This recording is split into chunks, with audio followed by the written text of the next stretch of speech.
Well, hello everyone. Welcome to the Layman Way, where we strive to bring the explanation of the key concepts in a very fun and engaging way. Concepts from the field of history, polity, geography, economy, and much more. And guys, we are trying to create a big impact by providing free quality education, and you can be a part of this beautiful journey by doing just few things: liking and sharing the video and subscribing to the channel. And also, we recommend you to join our Telegram group where we bring daily motivation and daily MCQs to help you master UPSC CSE.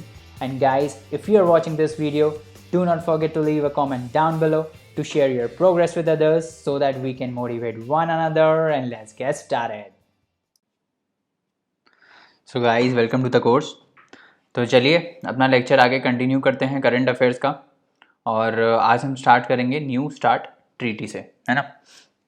तो सबसे पहले तो क्या है ये new start treaty.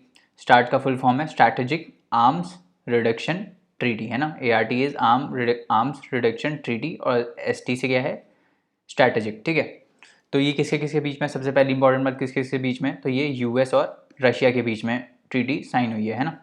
पहले से ही treaty चल रही है, ये उसको एक्सटेंड कर दिया गया है। बेसिकली US ने अगले 5 साल के लिए इसको एक्सटेंड कर दिया गया है, इसीलिए न्यूज़ में है, ठीक है। उसके बाद क्या है, ये क्यों आई थी, क्या थी ये, है ना। तो इसके बारे में बात करते हैं। तो सबसे पहली बात, ये US और रशिया के बीच में है, इसको 5 साल के लिए एक्सटेंड कर दिया गया है। नाम से ही पता चल रहा है स्ट्रैटेजिक आर्म्स रिडक्शन ट्रीटी। तो जो आर्म्स हैं इन दोनों कंट्रीज़ के पास, उसको लिमिट करने के लिए बेसिकली ट्रीटी आई थी, है ना। जो आर्म्स हैं basically very specific to being a nuclear, जो न्यूक्लियर इनके वेपन्स हैं, जो न्यूक्लियर वॉरहेड्स हैं, है ना, उनको कम करने के लिए, उनको बेसिकली लिमिट करने के लिए ये ट्रीटी आई थी, new strategic arms reduction treaty. तो इसमें फैक्ट्स की बात करते हैं। तो इसमें क्या बोला गया है कि जितने भी न्यूक्लियर वॉरहेड्स हैं उनको 1550 से कम रखना है दोनों कंट्रीज़ को। और उसके बाद जो भी ये न्यूक्लियर वॉरहेड्स को डिप्लॉय करने के लिए मिसाइल्स यूज़ होंगे या फिर जो भी वेपन्स यूज़ होंगे उनको भी हम लिमिट करेंगे, ठीक है। अब न्यूक्लियर वॉरहेड से क्या मतलब है, जैसे कि आप मान लो कोई मिसाइल बना रहे हो, ठीक है। तो मिसाइल में क्या होता है कि जो उसका वॉरहेड होता है, ये वाला, ये जो टॉप होता है यहाँ पे आपका वो जो भी यूरेनियम वगैरह होता है जिससे ब्लास्ट होता है, ये किसी से टकराता है तो ये बेसिकली कंप्रेस होता है। इस कंप्रेस होने की वजह से इसमें हीट जनरेट होती है और ये ब्लास्ट होता है, ठीक है। इस टाइप से इसका मैकेनिज्म वेपन का काम करता है। तो ये जैसे मिसाइल होता है ना, तो मिसाइल में जो आप यहाँ हेड पे डालते हो, ठीक है, इसको बोलते हैं, जो मसाला होता है ना, जो बम का मसाला होता है, उसको बोलते हैं हम न्यूक्लियर वॉरहेड। अगर यूरेनियम यूज़ हो रहा है तो उसको हम न्यूक्लियर वॉरहेड बोलते हैं ना। न्यूक्लियर फ्यूल के लिए ये यूज़ होता है यूरेनियम 235 और 238 का, जैसे कि मैंने पिछले लेक्चर में बताया था, इनका मिक्सचर यूज़ होता है। और यूरेनियम 235 90% से ज़्यादा होता है ना, ये मैंने बताया था। तो ये जो वॉरहेड है, इसको डिप्लॉय करने के लिए आपको मिसाइल चाहिए होगा ना, या फिर कोई ऐसी चीज़ चाहिए होगी जिससे आप वहाँ दीवार पे मारो या कहीं भी XYZ वेपन टैंक वैंक पे मारो तो वो ब्लास्ट हो। तो उसको भी हम लिमिट करेंगे और साथ में ये जो जितने भी न्यूक्लियर वॉरहेड्स हैं उसको भी हम बेसिकली लिमिट करेंगे। तो इसने रिप्लेस किया है किसको, इस ट्रीटी ने रिप्लेस किया है स्ट्रैटेजिक ऑफेंसिव रिडक्शन ट्रीटी। पहले इसका नाम था सॉर्ट या फिर मॉस्को ट्रीटी भी बोलते हैं, ठीक है। तो ये आपको याद रखना है, इसने सॉर्ट और मॉस्को ट्रीटी को रिप्लेस किया है। अभी क्या हो गया, न्यू START स्टार्ट ट्रीटी, ठीक है। फिर सिप्री की जो रिपोर्ट है उसके बेसिस पे हम देखें तो सबसे ज़्यादा जो न्यूक्लियर वॉरहेड है वो किसके पास है, रशिया के पास है। उसके बाद USA के पास है। पहले दो याद कर लो, रशिया के पास सबसे ज़्यादा है, ठीक है, रशिया के पास सबसे ज़्यादा है। उसके बाद USA के पास है, ठीक है। इंडिया कहाँ पे है, इंडिया एकदम यहाँ पे है, देखो बहुत कम है इंडिया के पास। इंडिया से ज़्यादा किसके पास है, पाकिस्तान के पास इंडिया से ज़्यादा है, ये आपको याद रखना है। चाइना के पास भी इंडिया से ज़्यादा है, ठीक है, क्योंकि ये हमारे नेबर्स हैं तो हमको ये पता होना चाहिए, ठीक है। तो बस इतना ही याद रखना है, आगे बढ़ते हैं। उसके बाद आगे बढ़ते हैं और हम बात करते हैं organisation for prohibition of chemical weapons, ठीक है। तो नाम से क्या पता चल रहा है कि केमिकल वेपन्स को प्रोहिबिट करने के लिए, उसको बनाने के लिए, उसके प्रोडक्शन को प्रोहिबिट करने के लिए कोई ऑर्गेनाइजेशन क्रिएट हुई है, organisation for prohibition of chemical weapons. तो अभी ये न्यूज़ में इसलिए था क्योंकि कैग जो है हमारे कंट्रोलर ऑडिटर जनरल, इनको बेसिकली एक्सटर्नल ऑडिटर के तौर पे अपॉइंट किया गया है OPCW का इनको एक्सटर्नल ऑडिटर अपॉइंट किया गया है 3 साल के टर्म के लिए। क्या ये पहली बार है, नहीं, ऐसा नहीं है, ये पहली बार नहीं है। इससे पहले भी कैग इनके ऑडिटर बन चुके हैं, एक्सटर्नल ऑडिटर, है ना। तो ये न्यूज़ में इसीलिए था। तो सबसे पहले अगेन वेरी बेसिक से स्टार्ट करते हैं, केमिकल वेपन्स होते क्या हैं। केमिकल वेपन्स जो भी केमिकल से बने होते हैं ना, जैसे कि टीयर गैस हो गया, तो जैसे मान लो ये टीयर गैस है, यहाँ पे देख रहे हो आप, ये टीयर गैस टाइप का होता है ना, जब बहुत ज़्यादा जैसे दिल्ली विल्ली में प्रोटेस्ट होता है तो जो सरकार है वो पुलिस है वो टीयर गैस छोड़ देती है ना, आंसू आ जाते हैं उससे। तो ये टीयर गैस जो है वो एक तौर का केमिकल वेपन है ना, ऐसे बहुत सारे होते हैं, तो वो कैटेगरी है केमिकल वेपन्स की। तो इनको प्रिवेंट करने के लिए ये कन्वेंशन आया था, केमिकल वेपन्स कन्वेंशन। इसको बेसिकली इसको प्रिवेंट करने के लिए केमिकल वेपन्स कन्वेंशन आया था, जिसको हम CWC बोलते हैं। थोड़ा आगे बढ़ेंगे, तो क्या इंडिया सिग्नेटरी है? यस, आपको याद रखना है, इंडिया इज़ अ सिग्नेटरी है, India is a signatory to this chemical weapons convention. और इंडिया मेंबर है एग्जीक्यूटिव काउंसिल का, किसके? ये जो ऑर्गेनाइजेशन है जो केमिकल वेपन्स के स्टॉक पाइलिंग को प्रिवेंट करती है या उसके प्रोडक्शन को प्रिवेंट करती है, उसकी इंडिया एग्जीक्यूटिव काउंसिल का मेंबर है, ये आपको याद रखना है। तो इंडिया सिग्नेटरी भी है और OPCW का क्या बोलते हैं, उसके एग्जीक्यूटिव काउंसिल का मेंबर भी है ना। अब क्या हुआ, इंडिया ने केमिकल वेपन कन्वेंशन को जब रेटिफाई किया तो उसके प्रोविजंस को इम्प्लीमेंट करना था इंडिया को, तो इंडिया ने कौन सा एक्ट लाया? Chemical weapons convention act. बहुत ही सिंपल है, CWC से रिलेटेड सारे ऐसे ही हैं, ठीक है। तो केमिकल वेपन्स कन्वेंशन को बेसिकली इम्प्लीमेंट करने के लिए क्या आया? केमिकल वेपन्स कन्वेंशन एक्ट 2000 में आया। उसके लिए इंडिया ने क्या बनाया? इंडिया ने बनाया national authority for chemical weapons convention. इसके लिए एक अथॉरिटी बनी, भाई इंप्लीमेंट करना है तो कोई अथॉरिटी डेजिग्नेट करोगे ना, तो इसके प्रोविजंस को इम्प्लीमेंट करने के लिए एक अथॉरिटी बनी, जिसका नाम क्या था? National authority for chemical weapons convention. समझ में आया? तो ये हो गया इंडिया के बारे में, इंडिया मेंबर है और इंडिया ने national authority for chemical weapons convention बनाया। उसके बाद OPCW की बात कर लेते हैं। तो ये OPCW को क्यों बनाया गया था? ये organisation for prohibition of chemical weapons क्यों बनाया गया था? क्योंकि ये worldwide chemical weapons convention को इम्प्लीमेंट करने के लिए, इस्टेब्लिश करने के लिए, उसी के थ्रू बेसिकली ये ऑर्गेनाइजेशन को इस्टेब्लिश किया गया था। तो एक रेगुलेटरी बॉडी है। कब इस्टेब्लिश हुई थी? 1997 में इस्टेब्लिश हुई थी। स्ट्रक्चर कैसा है? इसमें एक एग्जीक्यूटिव काउंसिल है, एक टेक्निकल सेक्रेटेरिएट है और एक कॉन्फ्रेंस ऑफ स्टेट पार्टीज़ है। और डिसीजन कौन लेता है? कॉन्फ्रेंस ऑफ स्टेट पार्टीज़ इसका डिसीजन लेते हैं। तो ये आपको याद रखना है, कॉन्फ्रेंस ऑफ स्टेट पार्टीज़ इसका डिसीजन लेते हैं, ठीक है। उसके बाद ये काम क्या करती है? काम क्या है? ये OPCW का नाम से पता चल रहा है क्या क्या काम होगा। ये बेसिकली ऑथराइज़ करती है इंस्पेक्शंस के लिए, है ना। तो जैसे मान लो कोई भी कंट्री है ना, तो वो जो है केमिकल वेपन्स बना रही है तो उसका इंस्पेक्शन करेगी, ठीक है। तो it authorises and performs the inspection to verify that the signatory state, जिन्होंने भी इस केमिकल वेपन कन्वेंशन को रेटिफाई किया हुआ है, जैसे इंडिया ने किया हुआ है ना, तो वो जो है वो अब उनका इंस्पेक्शन करती है बेसिकली, ठीक है। पूरा उनका एक्सेस होता है केमिकल वेपन साइट्स का इसको, और वो कभी भी इंस्पेक्ट कर सकती है। अब आगे बढ़ते हैं और केमिकल वेपन्स कन्वेंशन की बात करते हैं। तो क्या है ये? नाम से ही पता चल रहा है। क्या करेगा ये? प्रोहिबिट करेगा। किसको प्रोहिबिट करेगा? केमिकल वेपन्स के डिप्लॉयमेंट को, प्रोडक्शन को, उसके एक्विजिशन को, उसकी स्टॉक पॉइलिंग को, है ना, उसके रिटेंशन को, उसके ट्रांसफ़र को, है ना। केमिकल वेपन्स से रिलेटेड जितनी भी चीज़ें हैं उसको प्रिवेंट करने के लिए ये आया है केमिकल वेपन्स कन्वेंशन। इसमें एक बहुत ही यूनिक फीचर है जिसमें जिसका नाम है चैलेंज इंस्पेक्शन। क्या है ये चैलेंज इंस्पेक्शन?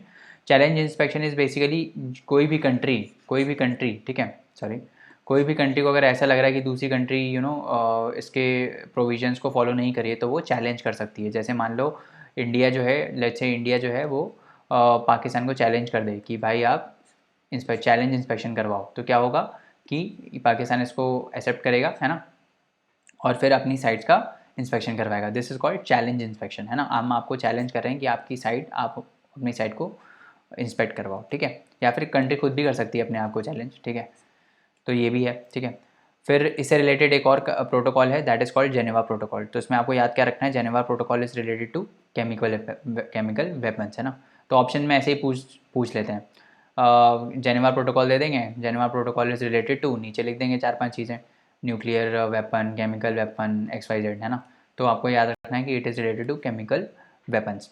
अब जेनेवा प्रोटोकॉल भी अगर केमिकल वेपन से रिलेटेड है तो इनमें डिफरेंस क्या है? जेनेवा प्रोटोकॉल और केमिकल वेपन्स कन्वेंशन जो है, दोनों में डिफरेंस क्या है? तो देखो, जेनेवा प्रोटोकॉल जो है it only bans the use and not the development, ठीक है। तो ये आपको याद रखना है, it only bans the use and not the development, production and possession of chemical weapons. मतलब आप बना सकते हो, आप प्रोड्यूस कर सकते हो, आप पोजेस कर सकते हो, बट आप यूज़ नहीं कर सकते, ठीक है। तो वो दिया हुआ है जेनेवा प्रोटोकॉल में। बट केमिकल वेपन्स कन्वेंशन में क्या है? केमिकल वेपन्स कन्वेंशन में आप कुछ भी नहीं कर सकते, ठीक है। आप बना भी नहीं सकते हो, यूज़ तो दूर की बात है, आप बना भी नहीं सकते, आप पोजेस भी नहीं कर सकते, है ना, और आप ट्रांसफ़र भी नहीं कर सकते, कुछ भी नहीं कर सकते केमिकल वेपन्स कन्वेंशन में, टोटल बैन है, ठीक है। जबकि जो आपका ये जेनेवा प्रोटोकॉल है उसमें टोटल बैन नहीं है, उसमें सिर्फ आप जो है यूज़ नहीं कर सकते, बाकी आप बना तो सकते हो, आप पोजेस भी कर सकते हो, आप अपनी तिजोरी में रख सकते हो, है ना। तो ये था जेनेवा प्रोटोकॉल के बारे में। उसके बाद आगे बढ़ते हैं और ऑर्गेनाइजेशंस की बात करते हैं, कौन कौन सी ऑर्गेनाइजेशन न्यूज़ में है। तो सबसे पहली ऑर्गेनाइजेशन है सैसेक। सैसेक क्या है? साउथ एशियन सब रीजनल इकोनॉमिक कोऑपरेशन, ठीक है। तो ये आपको याद रखना है, साउथ एशियन सब रीजनल इकोनॉमिक कोऑपरेशन क्या है ये? साउथ एशियन जो कंट्रीज़ हैं, जो हमारी सात कंट्रीज़ हैं, उनका ये ग्रुप है।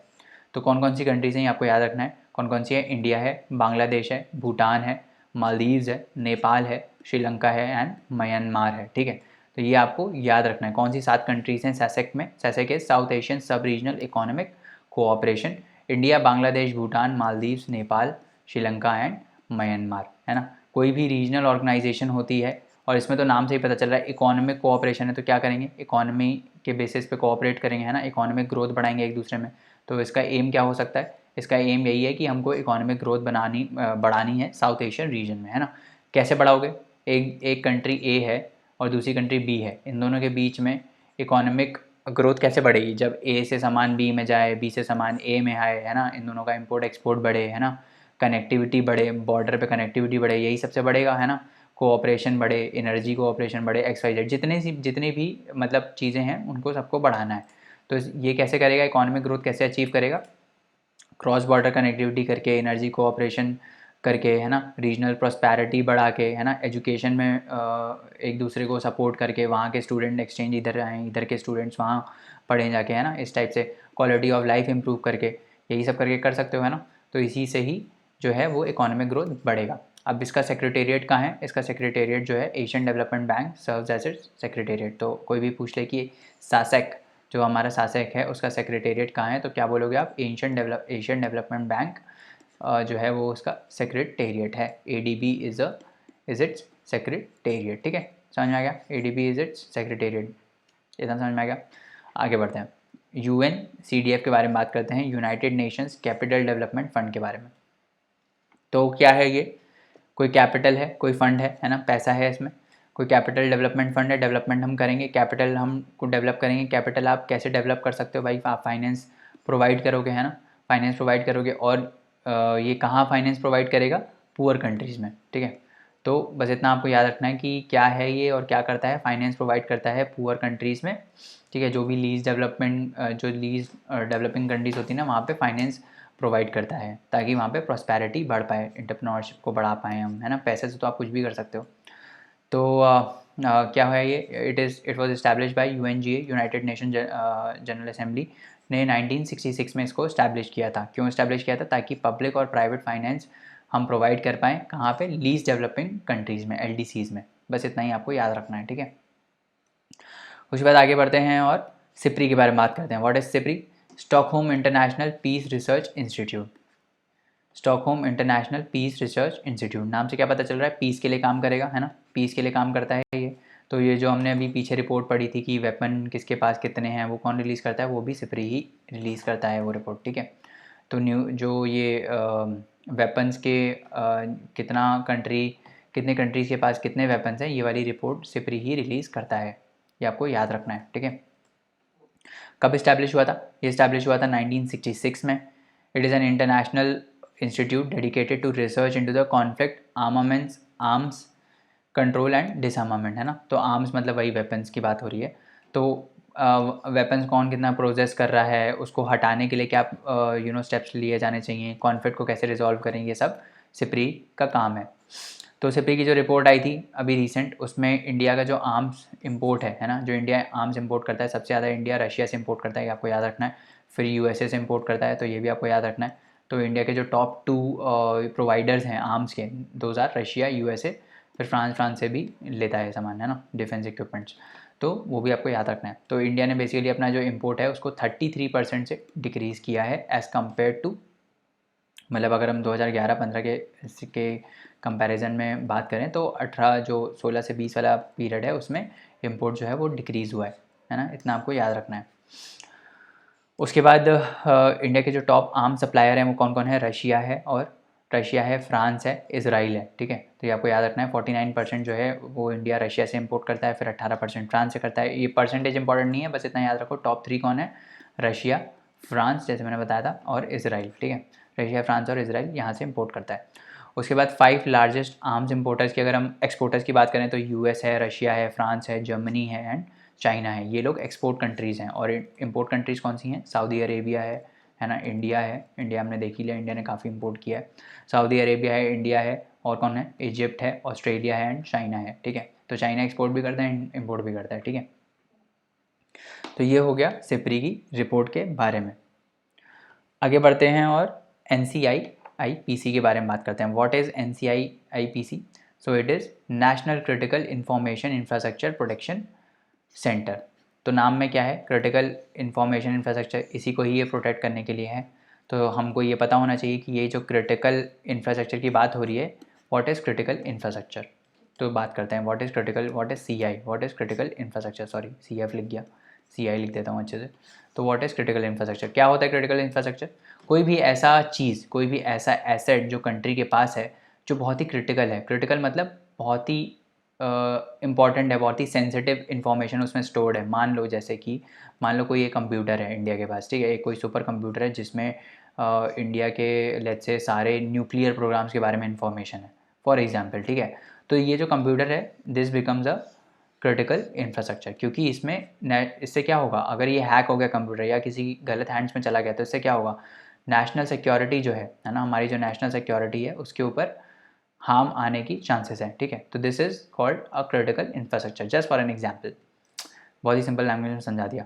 तो अब इसकी डेफिनेशन भी देख लेते हैं। What is critical infrastructure? It describes the physical, या तो फिजिकल हो जैसे कंप्यूटर है, या फिर साइबर सिस्टम हो, या फिर कोई सॉफ्टवेयर वगैरह हो, है ना, जिसमें बहुत ही क्रिटिकल इन्फॉर्मेशन स्टोर्ड है, या फिर कोई भी ऐसा एसेट हो दैट इज़ सो वाइटल, जो बहुत ही इंपॉर्टेंट हो कंट्री के लिए, जिससे जिससे अगर वो हैक हो गया, उससे क्या हो सकता है, जिसके ना होने से क्या हो सकता है, it can have a deliberating impact on national security and the economic and social welfare of a state, ठीक है। तो चाहे वो नेशनल सिक्योरिटी हो, चाहे वो economic and social welfare of state का, वो उससे डिस्टर्ब हो सकता है, उसके हैक होने से, या उसके चोरी होने से, या उसके किसी मिसयूज़ होने से। तो उसको हम क्या बोलते हैं? उसको हम बोलते हैं क्रिटिकल इंफ्रास्ट्रक्चर। अब इसके एग्जांपल्स क्या हैं? इसके एग्जांपल हो सकता है केमिकल्स, जैसे कोई केमिकल्स है इंडिया बनाता है, डैम्स हो गए, डैम को तोड़ दिया तो क्या होगा, फ्लड आ जाएंगे, है ना। उससे क्या होगा, सोशल वेलफेयर हार्म होगा। इमरजेंसी सर्विसेज हो गई, पावर एंड एनर्जी हो गया, बैंकिंग एंड फाइनेंशियल सर्विसेज हो गई। बैंक्स अगर हैक हो गए तो क्या होगा, सारी इकोनॉमी इंडिया की डूब जाएगी, क्योंकि सारा पैसा वहीं पड़ा हुआ है ना। तो this is called, this is an example of critical infrastructure. Government facilities होगी, जितनी भी बहुत इंपॉर्टेंट फैसिलिटीज़ हैं ना, जिससे बहुत बड़ा हार्म हो सकता है नेशनल सिक्योरिटी को, इकोनॉमी को इंडिया की, या फिर सोशल इम्पैक्ट बहुत बड़ा हो सकता है नेगेटिव सेंस में, तो उसको हम बोलते हैं क्रिटिकल इंफ्रास्ट्रक्चर। हेल्थ केयर हो गया, इंफॉर्मेशन टेक्नोलॉजी हो गया, ट्रांसपोर्टेशन हो गया, न्यूक्लियर रिएक्टर्स हो गए, है ना। और इसके अलावा जितने भी चीज़ें आप सोच सकते हो जिससे बहुत बड़ा इम्पैक्ट आएगा, उसको हम बोलते हैं क्रिटिकल इंफ्रास्ट्रक्चर, ठीक है। तो अभी न्यूज़ में इसलिए था क्योंकि ये जो ऑर्गेनाइजेशन है NCI-IPC, इसने वार्न किया है एक थ्रेट के लिए, एक मालवेयर है जिसको बोल रहे हैं शैडो पैड। तो कभी कभार ऐसे भी क्वेश्चन पूछ लेते हैं कि ShadowPad recently mentioned is news is related to, तो दे देंगे मालवेयर है ना, वुमेन के लिए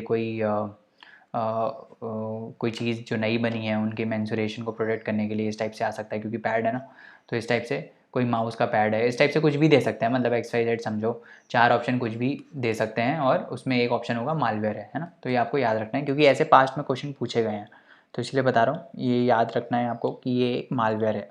तो शैडो पैड क्या है, what is shadow pad? Shadow pad is a malware, समझ में आ गया, shadow pad is a malware. आगे बढ़ते हैं, अब इकॉनमी के बारे में थोड़ी बात करते हैं। और सबसे पहले इकॉनमी में जो न्यूज़ आई थी वो दैट वाज 15 फाइनेंस कमीशन, ठीक है। तो 15 फाइनेंस कमीशन की रिपोर्ट की बात करते हैं। उससे पहले हम ये बात करते हैं इसके चेयरमैन कौन थे। इसके चेयरमैन थे हमारे NK सिंह, ठीक है। इनके चेयरमैन कौन थे? NK सिंह, फिर से याद रखो NK सिंह, ठीक है। चेयरमैन कौन थे? NK सिंह, ठीक है। तो इसने रिकमेंडेशन दी है 2020 से 2026 तक की, ठीक है। 6 साल की रिकमेंडेशन है। टर्म्स और रेफरेंस की बात कर लेते हैं, किन किन बेसिस पे इसने रिकमेंडेशन दी है और क्या क्या पॉइंट्स को इन्होंने कंसिडर किया है कमीशन ने रिपोर्ट देते टाइम। तो टर्म्स ऑफ रेफरेंस में सबसे पहला आता है फिजिकल कंसोलिडेशन रोड मैप। तो फिस्कल कंसोलिडेशन रोड मैप के बारे में बात करने से पहले हम यही देख लेते हैं, पहले ही हम ये समझ लेते हैं कि ये फिस्कल कंसोलिडेशन जो ये वर्ड है, व्हाट डज़ दैट मीन, ठीक है। क्योंकि हम ना बहुत ही बेसिक से चलते हैं और बहुत ही अच्छे से समझते हैं सब चीज़ों को। जब आप नाम से समझोगे ना चीज़ों को तो आपको रिटेंशन बहुत ज़्यादा होता है, रादर देन क्रैम करने से बेटर है कि समझ लो चीज़ों को। तो fiscal, what is fiscal consolidation, क्या समझ में आ रहा है, what is fiscal and what is consolidation. तो फिस्कल क्या होता है, गवर्नमेंट जो भी स्टेप्स लेती है पैसे से रिलेटेड इकोनॉमी में, उसको हम बोलते हैं फिस्कल थिंग, है ना, फिस्कल थिंग। कंसोलिडेशन मतलब जो गवर्नमेंट का डेट आ रहा है, जो फिस्कल डेफिसिट है गवर्नमेंट का, है ना, फिस्कल डेफिसिट जो है गवर्नमेंट का, उसको हम कैसे ऑप्टिमाइज़ करें या फिर कम करें, उस प्रोसेस को हम बोलते हैं फिस्कल कंसोलिडेशन। अगर हम कोई ऐसे स्टेप्स ले रहे हैं जिससे इंडिया का जो फिस्कल डेफिसिट है वो कम हो रहा है, तो that would be fiscal measures for fiscal consolidation. तो फिस्कल डेफिसिट हम कम कैसे कर सकते हैं, how can we decrease the fiscal deficit, by increasing the revenue, either by increasing the revenue, या तो हम गवर्नमेंट का जो प्रॉफिट है उसको बढ़ा दें, जो रेवेन्यू है वो बढ़ा दें, या फिर एक्सपेंडिचर को हम कम कर दें, जो गवर्नमेंट का एक्सपेंडिचर है उसको हम कम कर दें, तभी हम फिस्कल डेफिसिट को टोटल कम कर सकते हैं।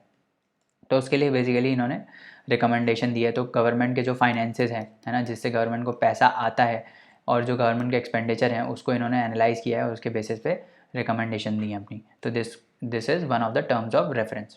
दूसरा आता है इनडायरेक्ट टैक्सेशन सिस्टम। तो इनडायरेक्ट टैक्सेशन में जो हमारा सबसे बड़ा इनडायरेक्ट टैक्स है दैट इज़ जीएसटी, उसको इन्होंने एनालाइज़ किया और ये देखा कि भाई जो कंपेंसेशन है, हमने याद है ना कि हम एक जीएसटी कंपेंसेशन सेस मिलता है ना, जीएसटी कंपेंसेशन सेस के बारे में हमने बात करी थी अपने इकोनॉमी के कोर्स में। तो हमने ये देखा था कि जीएसटी कंपेंसेशन सेस जो होता है वो क्यों आया था, क्योंकि अभी जो जीएसटी है that is a destination based tax, है ना, GST is a destination based tax.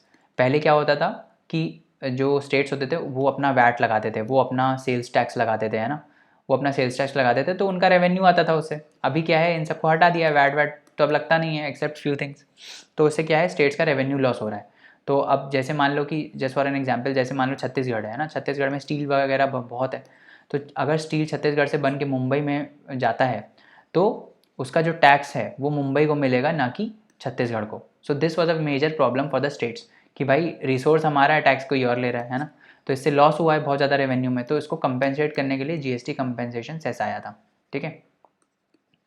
अब क्या है, इसी को ही रिव्यू किया है बेसिकली इन्होंने कि ये जो इनडायरेक्ट जो कंपेंसेशन है उसका क्या चल रहा है और हमको बढ़ाना चाहिए या कम करना चाहिए, ठीक है। तो वो सब है इसमें। तो it will evaluate the impact of GST including the need for payment of compensation for possible loss of revenues for 5 years and abolition of number of सेसेस। तो ये सब इन्होंने देखा है। उसके बाद मेजरेबल परफॉर्मेंस इंसेंटिव्स की बात की है, ठीक है। मेजरेबल परफॉर्मेंस इंसेंटिव्स क्या है, जो स्टेट्स जो स्टेप्स ले रहे हैं ना, जैसे मान लो केरला है ना, केरल है, तो केरला ने काफ़ी स्टेप लिया है कि भाई अपना लिटरेसी रेट बढ़ाया है, अपना पॉपुलेशन कंट्रोल किया है, राइट। तो ये सब मेजर्स जो केरला ने लिए हैं जिसकी वजह से इंडिया को हेल्प हो रहा है, उसको ये एनालाइज करेगा, उसके हिसाब से फाइनेंसेस को डिवॉल्व करेगा, ठीक है। तो अब जैसे यूपी है, यूपी में बहुत ज़्यादा पॉपुलेशन है, ठीक है। तो यूपी में बहुत ज़्यादा पॉपुलेशन है तो उसको रिसोर्सेज भी ज़्यादा चाहिए, राइट। अब बट ये भी डिलेमा है कि भाई हम रिसोर्सेज अगर इसको देंगे तो इसके पास कोई इंसेंटिव नहीं रहेगा अपनी पॉपुलेशन को कम करने का। तो ये सब जो चीज़ें हैं इसको फाइनेंस कमीशन ने एनालाइज किया है। तो पढ़ लेते हैं एक बार। Considering proposing the performance based incentives for states at the appropriate level of government in areas like deepening of tax nets, population control, power sector reforms, है ना। तो इनको बोला गया है कि भाई आप इन बेसिस पे, अब मेजर्स के परफॉर्मेंस पे आप एलोकेशन करना, ना कि ये देख के कि भाई यूपी की पॉपुलेशन ज़्यादा है तो उसको ज़्यादा रिसोर्स मिलना चाहिए, ठीक है। तो जिन्होंने बेसिकली अब ये फाइनेंस कमीशन को बोला जा रहा है कि जैसे मान लो कि सदर्न स्टेट्स हैं ना, जैसे केरला है, अगर उसने स्टेप्स लिए हैं अपनी पॉपुलेशन को कंट्रोल करने के लिए, तो आप उसको सपोर्ट करो, आप उसको और फाइनेंस दो, ताकि बाकी स्टेट्स भी, जो बाकी स्टेट्स हैं जैसे यूपी वगैरह है, वो भी इनको देख के अगली बार अपना पॉपुलेशन को रिड्यूस करने की कोशिश करें, ठीक है। ऐसी मेजर्स लाएँ जिससे पॉपुलेशन रिड्यूस हो, जस्ट फॉर एन एग्जाम्पल। फिर दूसरा क्या है कि इनको बोला गया कि 2011 का पॉपुलेशन यूज़ करो रादर देन 1971। अब पहले पिछली फाइनेंस कमीशन में क्या था, 14th फाइनेंस कमीशन की जो रिपोर्ट आई थी उसमें क्या था, कुछ परसेंटेज 1971 पॉपुलेशन को लेके भी लिया गया था, है ना, कुछ एलोकेशन। अभी हम देखेंगे अगली स्लाइड में। इसमें क्या बोला है कि 1971 को ख़त्म करो, अब जितना पॉपुलेशन आपको लेना है वो 2011 के हिसाब से लो, है ना। तो जैसे मान लो हमको ये डिसाइड करना है कि कौन से स्टेट्स को कितना रिसोर्स देना है ना। तो पहले क्या हो रहा था, 1971 का सेंसस यूज़ हो रहा था, बट अब क्या है, अब 2011 का यूज़ होना चाहिए, राइट। क्यों यूज़ होना चाहिए 2011 का, क्योंकि भाई कितने स्टेट्स ने तो जैसे केरला वगैरह है, उन्होंने काफ़ी स्टेप्स लिए हैं अपनी पॉपुलेशन को कम करने के लिए। तो हो सकता है पहले 1971 में पॉपुलेशन कम ना हो, है ना, अभी 2011 में बहुत साल हो गए ना, 2011 में उन्होंने काफ़ी कम कर लिया, काफ़ी इंप्रूव कर लिया, है ना। तो इसीलिए राइट इंडिकेटर वुड बी 2011 का पॉपुलेशन एंड नॉट 1971 का पॉपुलेशन। समझ में आ गया। फिर बाकी यूनिक डिमांड्स हैं कि भाई हमको एनालाइज करें, ये बहुत इंपॉर्टेंट है। ये 2 नई चीज़ इंट्रोड्यूस हुई हैं इसमें। क्या है? पहला है कि हम पॉसिबिलिटी देखेंगे creation of non lapsable fund for defence fund, मतलब डिफेंस के लिए हम एक नॉन लैप्सेबल फंड को बनाएंगे, ठीक है। तो इसके लिए पॉसिबिलिटी देखनी है फाइनेंस कमीशन को। और दूसरा क्या है? Reviewing the present arrangement on financing of disaster management initiatives. तो जो भी स्टेट जो डिजास्टर मैनेजमेंट को एड्रेस करने के लिए इनिशिएटिव्स ले रहे हैं, है ना, उनके लिए भी फाइनेंस को एलोकेट करना है, और कैसे हम कर सकते हैं ये भी फाइनेंस कमीशन को बताना है। तो ये 2 बहुत इंपॉर्टेंट चीज़ें, पहला है नॉन लैप्सेबल डिफेंस फंड और दूसरा क्या है? Financing of disaster management initiatives, ठीक है। तो ये हो गया। ऐसा करते हैं, अगले लेक्चर में हम पढ़ेंगे रिकमेंडेशन जो थी फाइनेंस कमीशन की, ठीक है, नहीं तो लेक्चर बड़ा हो जाएगा, ठीक है। चलो, तो चलिए दोस्तों, आज के लिए इतना रहने देते हैं, बाकी कंसेप्ट्स नेक्स्ट लेक्चर में पढ़ेंगे। और जाने से पहले लाइक शेयर सब्सक्राइब करना ना भूलें, चैनल को रिकमेंड करें अपने दोस्तों को, और आप हमको अपने डाउट्स और क्वेरीज़ जो हैं वो queries@thelaymanway.com पे भेज सकते हैं, जहाँ पे हम आपका रिप्लाई इंस्टेंटली करेंगे। तो चलिए नेक्स्ट लेक्चर में मिलते हैं, तब तक पढ़ते रहिए, हार्ड वर्क करते रहिए। Thank you so much, bye bye and take care.